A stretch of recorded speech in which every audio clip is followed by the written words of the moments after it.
Have you ever had that feeling where you're just going through the motions, living life on autopilot? Well, today we're going to dive into a really powerful story about transformation. It's about how a group of students made this incredible shift from a life of just reacting to everything to one of conscious awareness. This quote is from a student named Raghav, and man, does it hit home.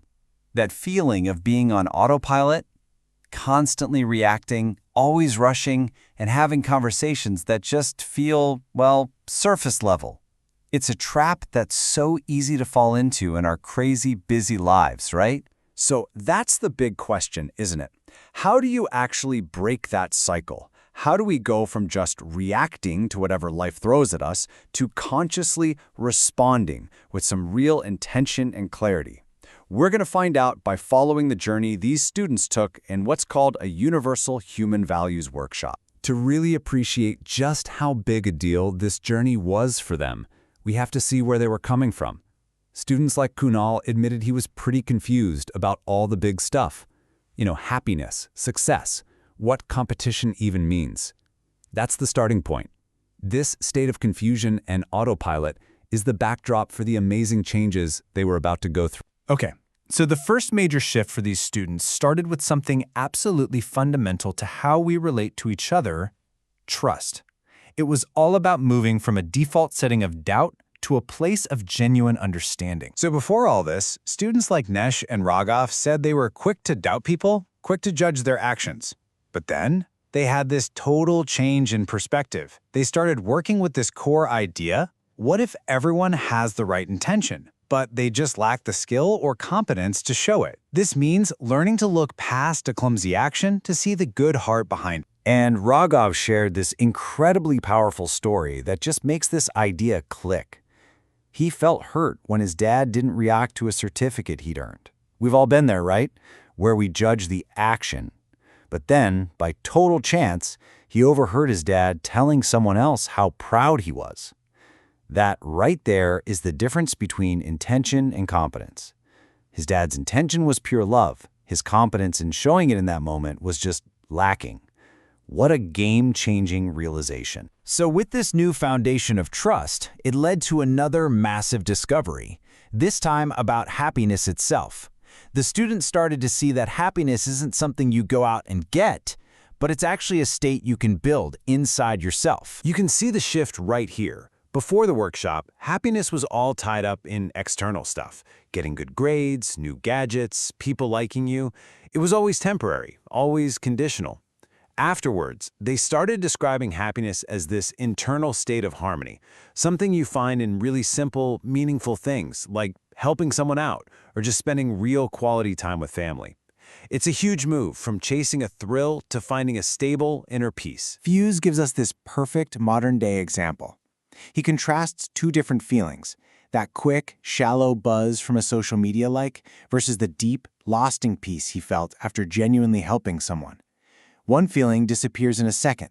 The other is a fulfilling state of being that sticks with you for so much longer. Another student, Rudrani, she kind of put the perfect word to it. She made this really key distinction. True happiness is this continuous state of harmony.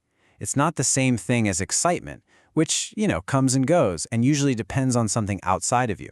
Harmony is a stable inner state that you can always come back to. All right, so they've got this new take on trust and happiness.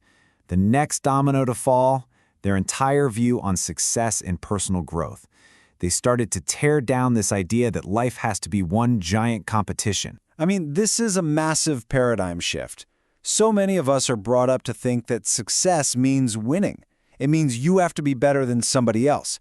It's a zero-sum game. But this new mindset, it's completely different. It says success is about continuous self-improvement and that everyone is on their own unique path. The goal isn't to beat other people, it's to grow with them. And Raghav just boils the whole thing down to this simple but incredibly profound new definition of excellence: to be better than who I was yesterday. That's it.